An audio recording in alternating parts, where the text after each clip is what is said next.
dianggapnya Allah punya motif buruk, punya niat buruk. Padahal Allah itu Rahman Rahim. Allah itu tidak cuma sayang pada kita, tapi maha sayang. Berarti pasti Allah tidak menginginkan yang jelek, yang sengsara, yang menyusahkan untuk kita. Hanya kita saja mungkin yang salah paham, atau kita sendiri yang milih susah, milih sengsara. Nah, husnudzon kepada Allah menurut Kiai Soleh ada 2 level. Ada level awam, ada level khawas. Kalau orang awam itu husnudzonnya adalah kalau dia dapat kenikmatan, kemudian dia merasa bahwa nikmat ini asalnya dari Allah semata. Nah, ini husnudzon level orang awam. Allah lah yang mewujudkan, Allah lah yang memberikan semua kenikmatan ini. Makanya cirinya, buahnya husnudzon di level awam itu syukur dan mengharap rahmatnya Allah. Jadi orang awam berhusnudzon pada nikmat yang diberikan oleh Allah. Nah, ada yang lebih tinggi, yaitu husnudzonnya orang khawas, orang-orang khos, yaitu yang melihat pokoknya Allah ini maha sayang, maha cinta kepada hambanya.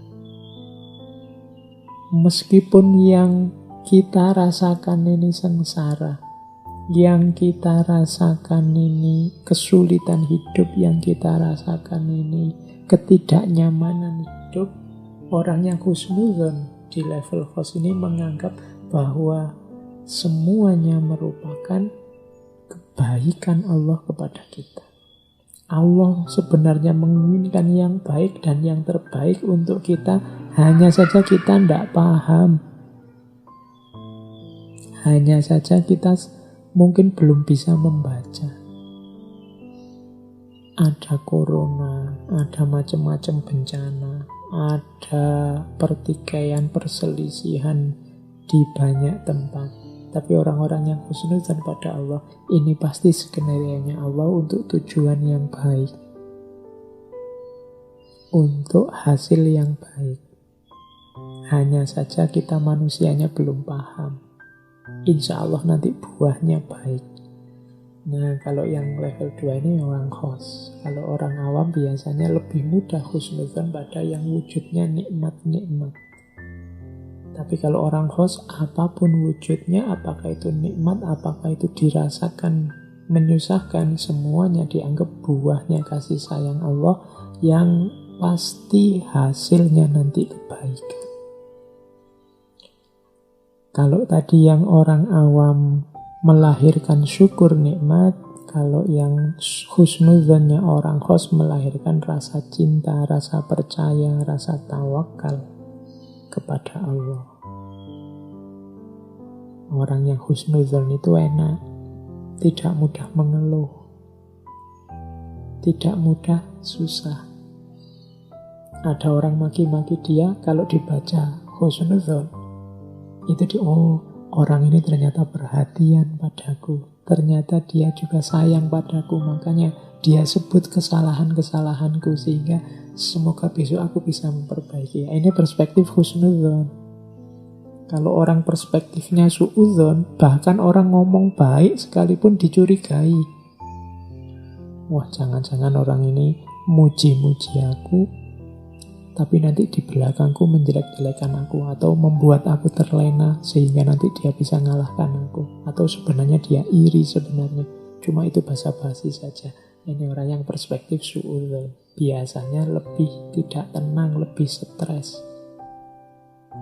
Apalagi kalau suudzon pada Allah, suudzon pada manusia aja membuat kita galau luar biasa. Kalau kita suudzon pada Allah lebih galau lagi, karena tidak mungkin kita bisa mengalahkan Allah. Maka Kiai Soleh memberi saran, jalan sufi kita dihiasi dengan keikhlasan, dihiasi dengan husnudzon kepada Allah. sambil tetap menjalankan riyadhah dan warok. Oke, nah ini ada beberapa tips dari Syarah Al-Hikam. Bagaimana kalau kita mengalami kesulitan tadi loh Pak? Saya sih pinginnya husnudzon, tapi kok hidup ini rasanya berat. Doa saya itu loh, kalau tidak dikabul-kabulkan sih oleh Allah. Nah, nanti dalam Syarah Hikam ini Kiai Soleh mengajarkan begini. Ketika engkau meminta satu perkara dunia, lalu Allah tidak mengabulkannya, hatimu menjadi susah. Itu disebabkan karena engkau tidak memahami kehendaknya Allah. Jika engkau paham, engkau akan bahagia. Tenangkan dirimu saat permintaanmu tidak dikabulkan. Saat permintaanmu tidak dikabulkan, pahamilah bahwa sesungguhnya Allah menghendaki agar engkau mendekatkan diri kepada Allah terus dan selalu menyandarkan hatimu kepada Allah. Jika sudah begitu, engkau akan menjadi kekasih Allah. Karena sesungguhnya ketika Allah mengasihi atau mencintai hambanya, niscaya Allah akan menghalangi dunia darinya dan menjauhkannya dari dunia. Jadi menurut Kiai Soleh, kalau kita punya keinginan macam-macam, sudah berdoa mati-matian kepada Allah, kok tidak dikabul-kabulkan ya? Apa Allah tidak suka padaku? Apa Allah tidak berkenan dengan doaku? Kiai Soleh justru bacalah itu sebagai kasih sayangnya Allah kepadamu justru. Jangan-jangan kalau itu dikabulkan, engkau tidak berdoa lagi. Engkau tidak mendekat-dekat lagi kepadanya. Padahal Allah ingin engkau selalu dekat dengannya. Jadi justru ketika Allah lama tidak mengabulkan doamu, kemungkinan Allah memang sangat mencintaimu, ingin engkau menjadi kekasihnya, ingin engkau menyapanya terus, ingin engkau mendekat padanya terus. Dan Allah tahu kalau dunia bisa menghalangimu darinya, kalau dunia bisa menjauhkanmu darinya, maka permintaan-permintaanmu yang perkara dunia itu tidak segera dikabulkan oleh Allah karena Allah sangat sayang padamu. Nah, ini cara membaca kalau doa tidak dikabulkan, doa kita yang duniawi tidak dikabulkan oleh Allah menurut Kiai Soleh. Jadi Allah itu sangat cinta pada kita, maka Allah ingin kita dekat terus dengannya.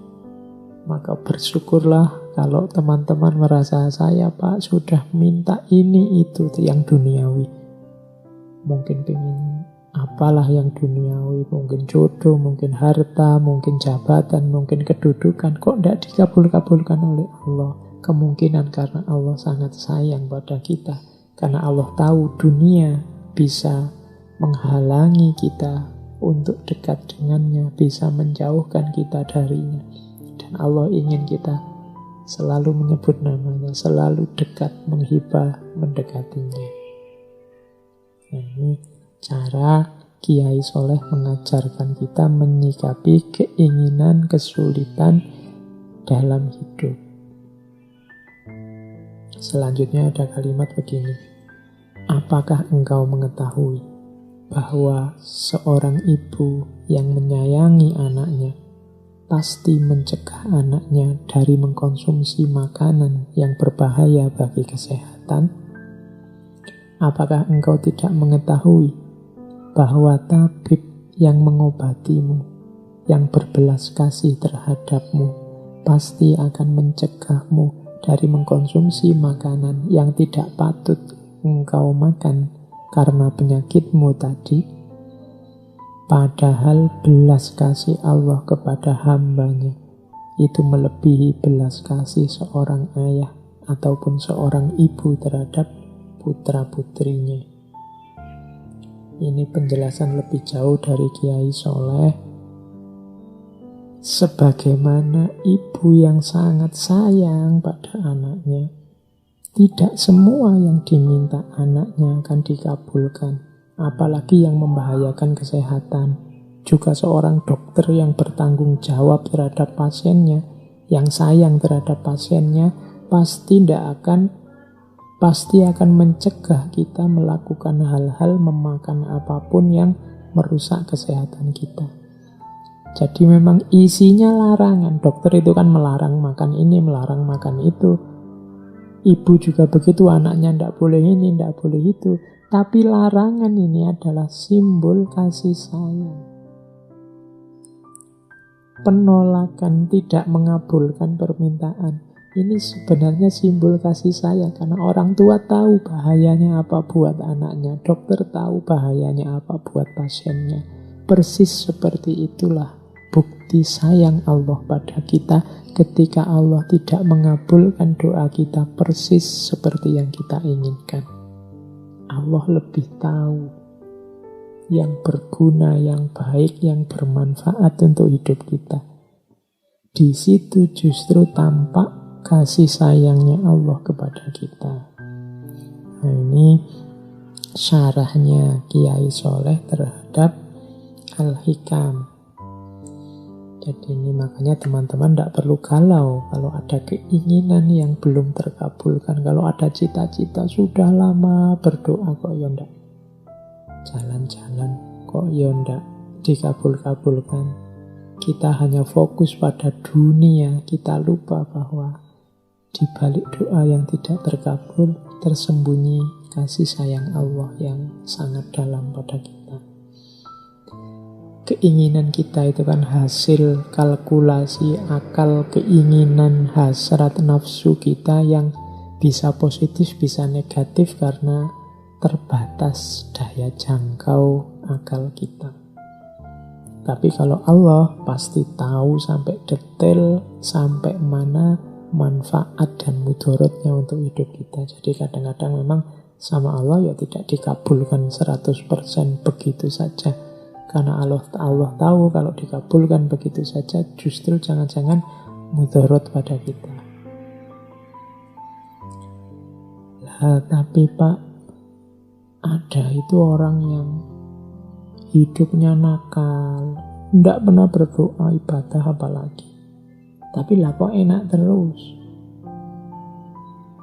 Apakah itu juga menunjukkan Allah sayang pada dia? Nah, itu nanti selanjutnya ada kalimat juga dalam syarah Hikam. Katanya Kiai Soleh, kalau situasinya semacam itu, takut dan khawatirlah jika dianugerahkan nikmat kepadamu, sementara engkau selalu melakukan perbuatan maksiat, melanggar perintahnya. Takutlah jika nikmat itu adalah sebentuk istidrodnya kepadamu, jika engkau tidak menyadarinya. Jadi yang merasa Pak saya itu mungkin disayang Allah Pak, saya tidak pernah doa itu, tapi keinginanku terkabul terus, apa yang saya inginkan itu wujud terus. Iya, itu bisa memang kasih sayang Allah yang tidak terbatas, atau jangan-jangan itu istidraj darinya. Tetap kita harus hati-hati. Jangan-jangan Allah tidak ingin kita mendekat-dekat padanya, sehingga pokoknya kita mau apa diberi. Biar kita tidak sempat ingat Allah, tidak sempat ingin mendekat, tidak sempat ingin berdoa khusyuk. Wong yo kebutuhan kita terpenuhi terus. Jadi itu namanya istidraj. Kita juga harus hati-hati. Kemudian introspeksi. Takut dan khawatirlah, katanya Kiai Soleh. Karena apa-apa itu kan harus direnungi sampai dalam sebab akibatnya. Kadang-kadang kita ini merasa, wah saya ini mungkin lebih disayang oleh Allah dari dia. Dia hidupnya sulit terus, sementara aku lancar terus. Bisa jadi kenyataannya kebalikannya.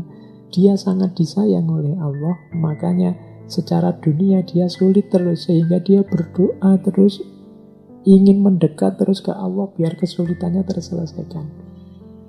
Sementara Allah tidak terlalu dekat dengan kita, tidak terlalu sayang dengan kita, ingin kita menjauh, benci dengan kita, sehingga kita dibuat tidak ada momen yang memungkinkan kita untuk ingin mendekat secara serius pada Allah. Itu namanya istidraj. Cuma kadang-kadang kita tidak sadar ini. Nah, ini syarah dari Kiai Soleh terhadap Al-Hikam. Ketika Allah memberimu kemauan untuk melaksanakan perintahnya, menjauhi larangannya, berpegang teguh menaatinya, maka ketahuilah bahwa Allah telah menyempurnakan nikmatmu lahir batin. Maka hendaklah engkau mensyukuri dan meminta kekalnya nikmat tersebut. Ini selanjutnya Kiai Soleh menasihati kita, sudahlah keinginan-keinginan duniawi tidak perlu dikejar sampai sebegitunya. Diminta berdoa ya oke, kalau tidak dikabulkan tidak usah galau. Ada yang lebih penting. Yang lebih penting apa? Kemauan untuk melaksanakan perintahnya, menjauhi larangannya, taat pada Allah. Ini justru yang paling penting. Mintalah selalu untuk dianugerahi Allah kemauan untuk menjalankan perintah, menjauhi larangan. Ini anugerah yang paling nikmat. Kalau Allah sudah menganugerahi ini, katanya Kiai Soleh, berarti Allah telah menyempurnakan nikmatmu lahir batin. Kalau kita masih mau sholat, masih mau puasa, masih mau zakat, masih mau sholat malam, alhamdulillah, inilah anugerah yang luar biasa dari Allah yang harus disyukuri. Tapi kalau permintaan-permintaan lain, doa-doa yang lain yang sifatnya duniawi, tidak harus terlalu dirisaukan. Jadi ini keinginannya Kiai Soleh agar kita lebih serius mendekat kepada Allah, tidak lagi tertipu oleh hal-hal kenikmatan-kenikmatan duniawi yang sementara, tidak lagi galau oleh kenikmatan-kenikmatan duniawi yang justru menjauhkan kita dari Allah, menjauhkan kita dari kedekatan kepada Allah. Nah, kalau diurut dari depan tadi kan diawali dari jangan lupa menjalankan syariat, kemudian jalankan syariat dari aspek lahir dan juga batin. Kemudian jangan mengandalkan amal, semuanya pasrahkan kepada Allah. Meskipun tetap jangan lupa juga untuk tetap berusaha, tetap beramal. Kemudian lakukan riyadhah dan warok, latihan-latihan spiritual lewat riyadhah secara aktif dan menggembleng diri biar tangguh secara spiritual lewat warok yang diperkuat dengan ikhlas serta husnudzon kepada Allah. Dan jangan minta hal-hal, jangan terlalu terobsesi oleh dunia, karena kadang-kadang Allah menganugerahi suatu perkara yang kita inginkan justru membuat kita semakin jauh darinya. Dibandingkan kalau tidak segera dikabulkan, kita semakin serius, kita semakin ingin dekat dengannya.